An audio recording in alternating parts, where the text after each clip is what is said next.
আজ বিশ্বব্যাপী পালিত হচ্ছে আন্তর্জাতিক নারী ও কন্যা নির্যাতন প্রতিরোধ পক্ষ ও বিশ্ব মানবাধিকার দিবস।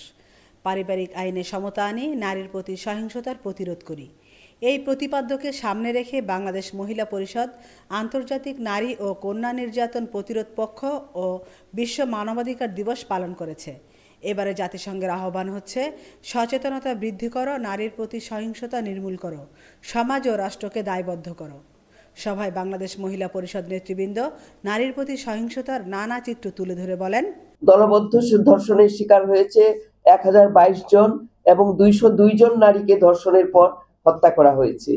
13 থেকে 18 বছর বয়সী কন্যা শিশুদের মধ্যে 47% কন্যা শিশু ধর্ষণ চেষ্টার শিকার হয়েছে। বাংলাদেশ মহিলা পরিষদের কেন্দ্রীয় লিগ্যাল এইড উপপরিষদে সংরক্ষিত 16টি জাতীয় দৈনিক পত্রিকায় প্রকাশিত সংবাদের ভিত্তিতে জানা যায়, জানুয়ারি থেকে নভেম্বর 2024-এ প্রাপ্ত তথ্য অনুযায়ী 1036 জন কন্যা সহ 2362 জন নারী নির্যাতনের শিকার হয়েছে।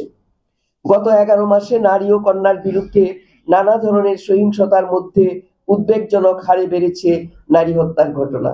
বিভিন্ন কারণে নৃশংসভাবে হত্যা করা হয়েছে শিশু কন্যা সহ 486 জন নারীকে।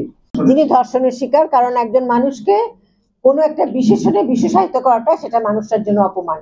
সেজন্য ধর্ষিতা শব্দটা ব্যবহার করতে আপনারা একেবারেই করবেন না। এটাতে আমাদের নারী আন্দোলনের খুব গভীর দৃঢ় আপত্তি আছে। এটা আপনারা ধর্ষণের শিকার বলবেন। ধর্ষণের শিকার ধর্ষণের ঘটনার বিচার আসলে সালিশের মাধ্যমে হবে না, এটা মামলা, এটা একদম পরিষ্কার কথা আর কি, এটা কোনোভাবে। এবং কিন্তু ইতিমধ্যে আমরা বিভিন্ন সময় দেখতে পাচ্ছি যে কোর্টে, থানায় এই ধরনের ঘটনা ঘটছে, যেটা একেবারেই আইন বিরোধী। এবং আমরা যে সমস্ত ঘটনার প্রতিবাদ আমাদের কাছে এসছে ঘটনাগুলো, সেই ঘটনার প্রতিবাদ আমরা সঙ্গে সঙ্গে রয়েছে। কোনোভাবেই আপনার ধর্ষণের ঘটনাটা আপনার কোনো ধরনের সালিশ মীমাংসা বা কোনো ধরনের করবে না, এইটা একেবারেই আইন বিরোধী। আমরা কিন্তু আইনগুলো চর্চা করছি, অর্থাৎ আইনগুলো আমাদের আছে, আইনগুলার ব্যবস্থাটাও আমার আছে, কিন্তু এই যে পারিবারিক আইনের ক্ষেত্রে, পারিবারিক আইনের ক্ষেত্রে বিশেষ করে ধর্ষণ, গণধর্ষণ, হত্যা, আমরা আমাদের কথা হচ্ছে আমরা আমাদের আইনটাকে বাস্তবায়নের জন্য যে কোনো জায়গায় আমরা দাবি জানাতে পারি। একজন নির্যাতনের শিকার নারী এবং শিশুকেই প্রমাণ করতে হয় যে সে ধর্ষণের শিকার হয়েছে।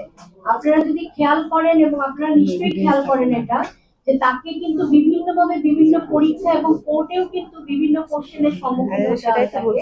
তো আমাদের যে দাবিটা হচ্ছে যে এই যে বিভিন্ন ধাপে ধাপে একজন নির্যাতনের শিকার নারী এবং কন্যাকে আমরা দেখি যে 3 বছর 2 বছরের নারী শিশুকে আমরা রেপের শিকার হতে দেখছি। তা সে কিভাবে প্রমাণ করবে যে সে রেপড হয়েছে কিনা?